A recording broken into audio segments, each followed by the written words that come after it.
Good morning, কেমন আছো সবাই? আশা করি ভালো আছো, আমিও ভালো আছি। সুস্মিতা ফ্যামিলি ব্লগে ওয়েলকাম।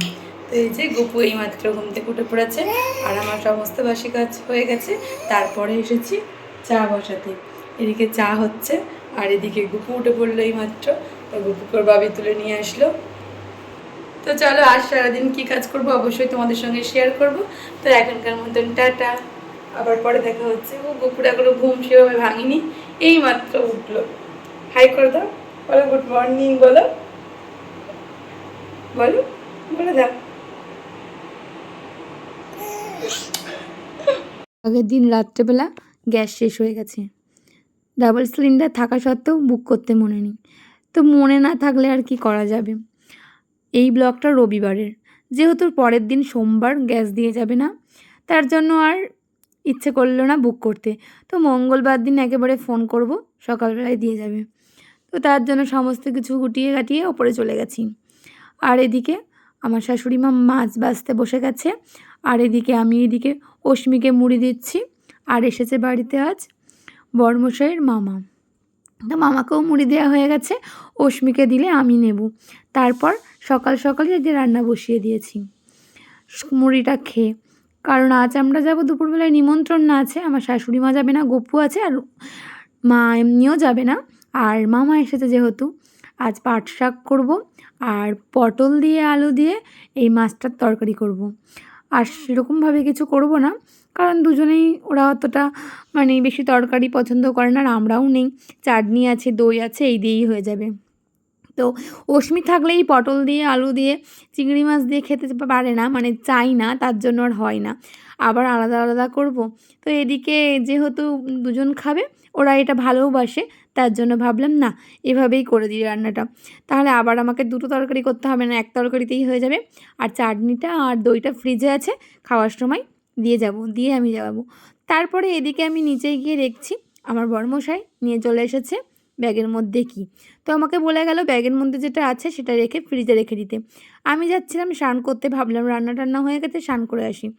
তার মধ্যে ব্যাগের মধ্যে কি খুলতে গিয়ে দেখলাম, বুঝতে পারলাম কোনো একটা কিছু যে আঁশ জাতীয়, কিন্তু ভাবিনি মাটন।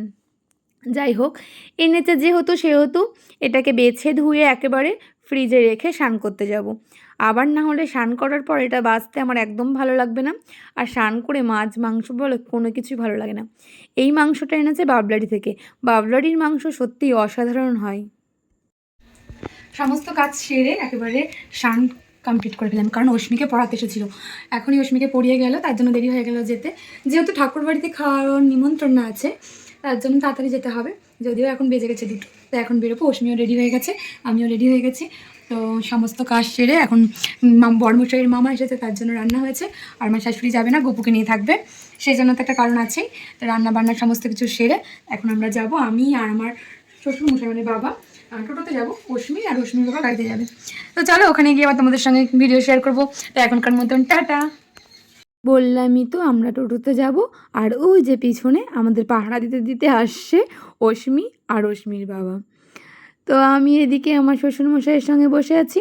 তো চলো যাওয়া যাক ওখানে। ওখানে পৌঁছে একটু বসেছি, বসার পর প্রসাদ খেয়ে নিয়েছি। প্রথমে দিয়েছিল কচুর শাক, তারপরে দিয়েছিল শুক্তো, তারপরে একে একে সমস্ত কিছুই দিয়েছিল, ডাল, চিপস, মোচার ঘন্ট, তারপরে বেগুনি, তারপর পোলাও। আমি না পোলাওটা খুব একটা ভালোবাসি না, তার জন্য একটুখানি টেস্ট করার জন্য নিয়েছি। আমি পনিরটা দিয়ে ভাতটা রেখে দিয়েছি খাওয়ার জন্য। তারপরে আমের চাটনি, পাঁপড়, আর বিখ্যাত নবদ্বীপের লাল দই, না এটা সাদা দই। আমার সাদা দইটা খেতে বেশি ভালো লাগে। আর আমি কোথাও রসগোল্লা খাই না, আমার খুব ইচ্ছে করলো আজকে রসগোল্লাটা খেতে, জানি না কেন। আর দইটা বিশ্বাস করো এত ভালো লেগেছে, আমি বললাম যে আমাকে আরেকটু দই দিতে। তো আমার বড়মশাই দেখে আমাকে কেমন কেমন করলো, কিচ্ছু করার নেই, তাও আমি এটা নিয়েছি। যে মিষ্টি খেলাম, দইয়ের স্বাদটা ভুলে গেছি, তার জন্য দইটা নেওয়া।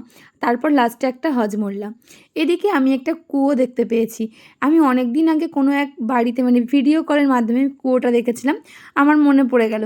তো তারপরে আমি ভাবলাম যে না, আমি এখানে একটা ভিডিও করে নিই, তোমাদের সঙ্গে শেয়ার করব। তো আমরা একেবারে বাড়ি চলে এসেছি। বাড়ি এসে গপু ওপরে ছিল, গপুকে নিয়ে আসলাম, ওটা একদম ঝাঁপিয়ে চলে এসেছে। তো গপু ভাবছে যে আমার মা রেডি হয়েছে, আমাকে কোথাও বিবি করতে নিয়ে যাবে, কিন্তু আসলে কোথাও নিয়ে যাবে না। মা মা এখন একটু রেস্ট নেবে। কে রে? আচ্ছা আমাদের চাঁদ মামা কই? চাঁদ মামা ওটা, আর আমাদের গান কই? গান কই? গান কই? দাঁড়া বাদ্যটা লাগা। ব্লুটুথ ওয়েল, আর মানে হচ্ছে গান দেওয়া হবে, ওইটাতে খুব খুশি হয়। এটা চালালে ও প্রচন্ড হয়ে যায়, গান মনে হচ্ছে গান দেবে মনে করেছে, হচ্ছে না, গান বাজছে না। তো চলো আবার সন্ধেবেলায় দেখা হচ্ছে। এখন একটু রেস্ট নিই, যা খেয়ে এসেছি, একটু শান্ত, যা খেয়ে এসেছি তো এখন একটু রেস্ট না নিলে কিছু করতে পারবো না। তো এখন কাজও সেরকম কিছু নেই, আবার সন্ধেবেলায় কী করি না করি অবশ্যই তোমাদের সঙ্গে শেয়ার করবো। এখনকার মতন টাটা বলে টাটা করে দাও, গান বাজবে, তুমি টাটা করে দাও, টাটা করে দাও, টাটা, আবার পরে দেখাবে বলো। গান, ও এখন গান দেখার জন্য ব্যস্ত। সেই যে বললাম তোমাদেরকে একটু রেস্ট নিই, একটু ঘুমাই, না একটু ঘুম হয়নি, তো ঘুম হলো না, বৃষ্টি পড়ছিল টিপটাপ টিপটাপ করে। এদিকে গপু একটু ঘুমালো, তারপরে ওপরে গেছিলাম, ওপর থেকে চা খেয়ে নেমে এসেছি। আবার এখন ওপরেই যাব, রান্না করব, রাতে রান্না হবে। কী রান্না হবে চলো, রান্না যখন হবে তোমাদেরকে তখন দেখাবো, শেয়ার করব। তো অশ্মিও আজকে আর কিছু খাবে না, কারণ নিমন্ত্রণের বাড়ি খেতে গেছে, পেট একেবারে ভরে আছে। আমিও যাব, এখন 7:30 বেজে গেছে, 7:30, 7:35 বাজে। গপুকে ঘুম পাড়িয়ে রেখে আসলাম, একটু নিচে দরকার ছিল তার জন্য। তো চলো এখন যাওয়া যাক, তারপরে আবার আসবো। হ্যাঁ হ্যাঁ যাচ্ছি। তারপর চলে গেছি একেবারে রান্নাঘরে, গিয়ে দেখছি আমার শাশুড়ি মা সমস্তটাই গুছিয়ে রেখেছিল। আমিই বলেছিলাম কেটে টেটে রেখে দিতে, তাহলে তাড়াতাড়ি হয়। আমি যেহেতু এটা মাংসটা ধুয়ে বেছে রেখেছি, আর বললামই তোমার গ্যাস শেষ হয়ে গেছে, আমার সিক্রেট মশলাগুলো নিয়েও চলে গেছে কিন্তু, যেটা আমার বড়মশাই বলে কি কী তরকারিতে মশলা দিয়েছো, এত আজকে টেস্ট হয়েছে। সত্যি কথা বলতে আগে থেকে বলে দিচ্ছি, মাংসটা অসাধারণ হয়েছিল, জাস্ট অসাধারণ। তো আলুগুলো ভেজে নিচ্ছি, মাটন মানেও এরকম আলু, উফ, মাটনের সঙ্গে আলুটা না হলে ঠিক জমে না। তো এই যে হালকা হালকা বাইরে বৃষ্টি, এরকম মাটন কে কে পছন্দ করো? আমি তো খুব পছন্দ করি, আমার তো খুব ভালো লাগে। তো এদিকে ভাতটাও বসিয়ে দিয়েছি, তো এদিকে মাংসটা কমপ্লিট হয়ে গেছে, অনেকটাই রাত হয়ে গেছে, প্রায় 10টার পর হয়ে গেছে, কারণ মামা যেহেতু গ্রামে থাকে, ওরা তাড়াতাড়ি খাওয়া দাওয়া করে ঘুমিয়ে যায়, তার জন্য আমি তাড়াতাড়ি করছিলাম, তবুও 10টা বেজে গেছে দিয়া ভাত দিতে। তারপরে তো আমরা 10:30 11 নাগাদ খেয়েছি। এটা অশ্মি যেহেতু চিংড়ি মাছ খেতে ভালোবাসে, ওই যে পটল আলুটা খায়নি, চিংড়ি মাছটা খেয়েছে। এটা আমার বড়মশাইয়ের, স্যালাড ছাড়া যেটা চলে না। তারপরে আমি আলুটা দিয়ে জাস্ট মাখছি, কি বলবো, এখন ভয়েস দিচ্ছি না, মনে হচ্ছে এখনই জিভে জল আসছে। অসাধারণ একটা খাবার খেলাম আজকে অনেক দিন পর। তো উপর থেকে চলে এসেছি, একেবারে রাতের খাওয়া দাওয়া কমপ্লিট হয়ে গেছে, মাটনের ঝোল আর ভাত। আর এদিকে গপু এদিকে খেলা করছে বাবির কাছে, আর অশ্মিও সবে এখন ঘুম পেয়ে গেছে।